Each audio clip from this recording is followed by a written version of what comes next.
Hirurogeita hamarreko hamarkadan estilo asko loratuko dira. Orain arteko aurrekari guztiak garrantzitsuak izango dira, tokian toki eragin ezberdinak aurkitzen ditugularik.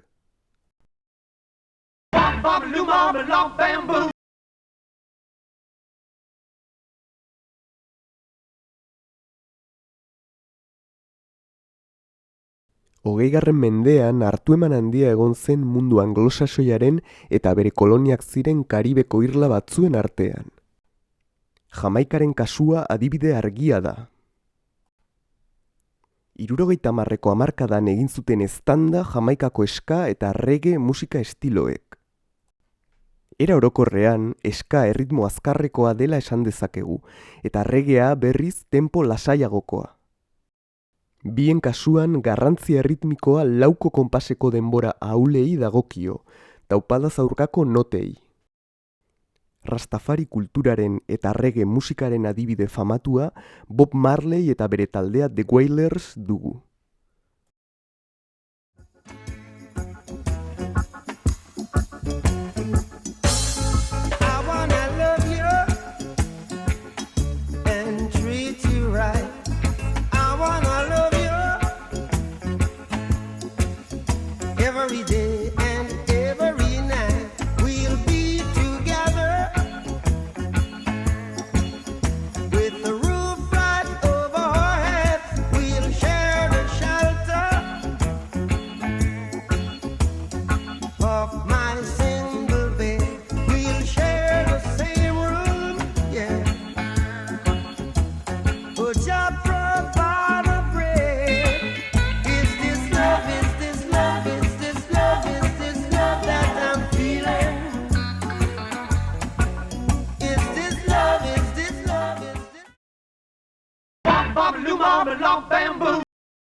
Ez da erreza rock gogorra eta heavy metala zehazki bereiztea, batez ere hamarkada honetan. Horregatik, talde asko bi estiloetan sailkatu ohi dira. Rock gogorra eta heavya rock progresibo eta psikodelikoaren oinordeko zuzenak dira. Oso era orokorrean, rock gogorra rock psikodelikotik gutxiago aldendu zen. Hard rockak esperimentazioari eta kitarraren virtuosismoari garrantzia eman zion. Deep Purple, Led Zeppelin, AC/DC eta Kiss dira estilo honekin identifikatu ohi diren lau talde ospetsu. Heavy metala zertxobait ondoren etorri zen, hamarkadaren bukaera aldera. Estetika ilunekoa da heavya, soinu metaliko eta perkusio gogorraren aldekoa. Talde batzuk Black Sabbath, Judas Priest, Iron Maiden eta Metallica dira.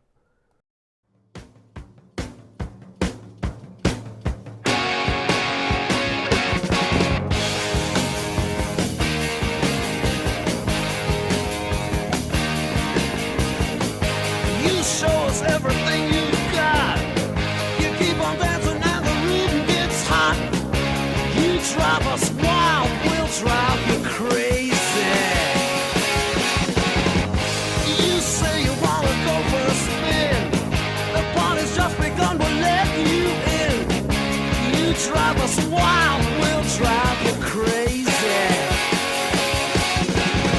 You keep on shouting, you keep on shouting.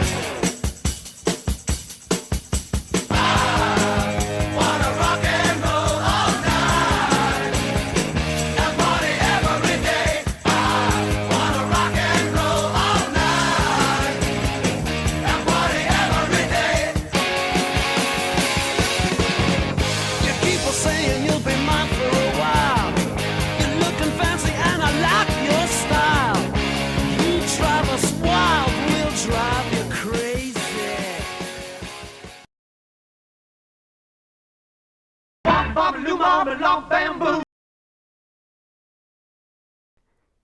Glam rock deritzonak estilo zuzenago bat suposatzen du, virtuosismo instrumentaletik aldentzen dena.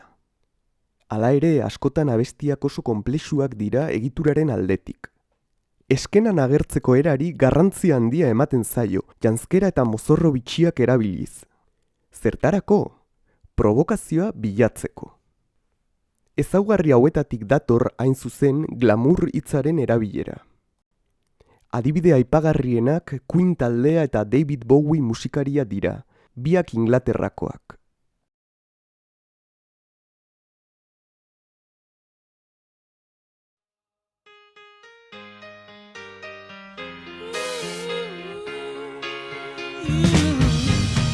Each morning I get out my dial, can barely stand on my feet. Take a look in the mirror and cry. Lord, what you doing to me? I have spent all my years in believing you, but I just can't get no relief. Lord, somebody, ooh, somebody, can anybody find me somebody to love?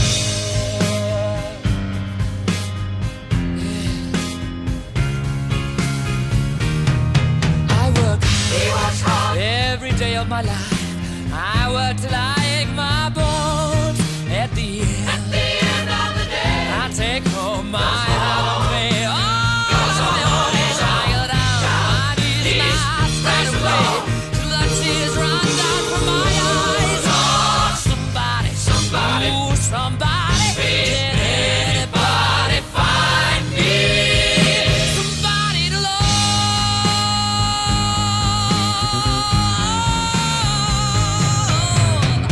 He works hard every day. I tried, but everybody wants to put me down. They say I'm gone crazy. They say I got a lot of water in my brain. Oh, I got no common sense. I got nobody left to believe.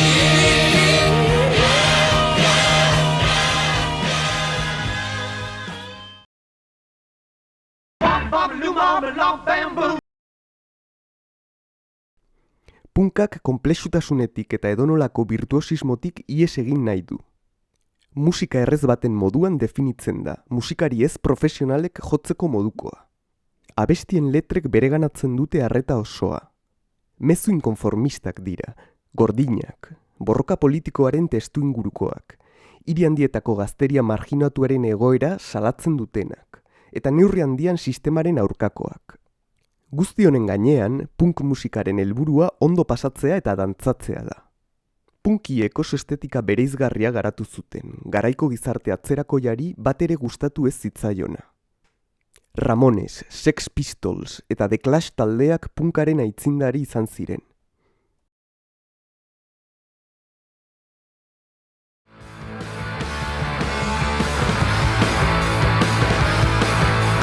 God save the Queen, the fascist regime.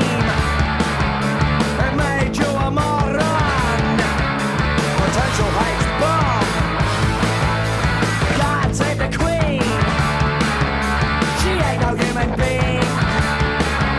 There is no future in England's dreaming. Don't be told what you want, and it don't be told what you need. There's no future, no future, no future for you. God save the Queen, we mean it, man. We love our Queen, God saves. God save the Queen, 'cause tourists are money. And our figurehead is not what she seems.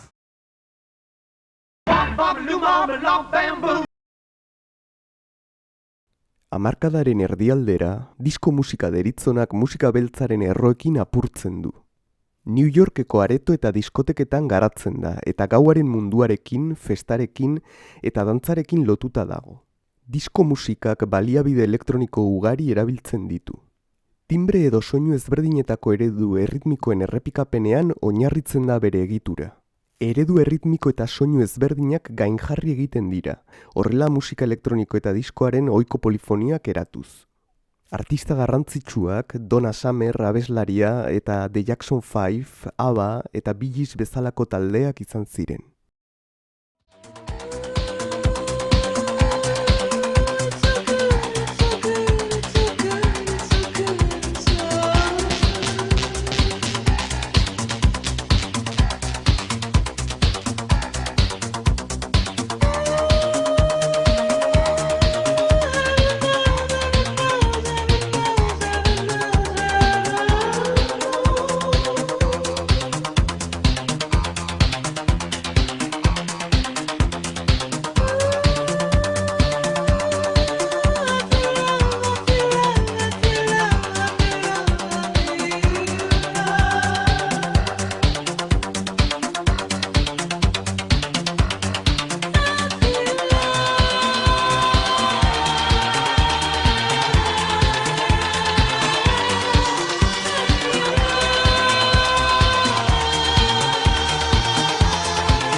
Funk musika disko musikaren bertsio konplexuagoa bezala definitu dezakegu.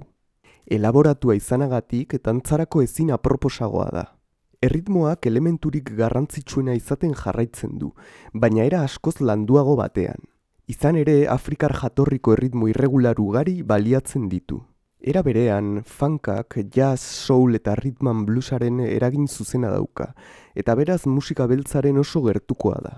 Jazzean gertatzen den moduan, funkean improvisazioak berebiziko toki bat hartzen du. Soinu elektriko eta sintetizadorekin batera, funk musikariek haize metalen sekzioa gehituko dute kasu askotan.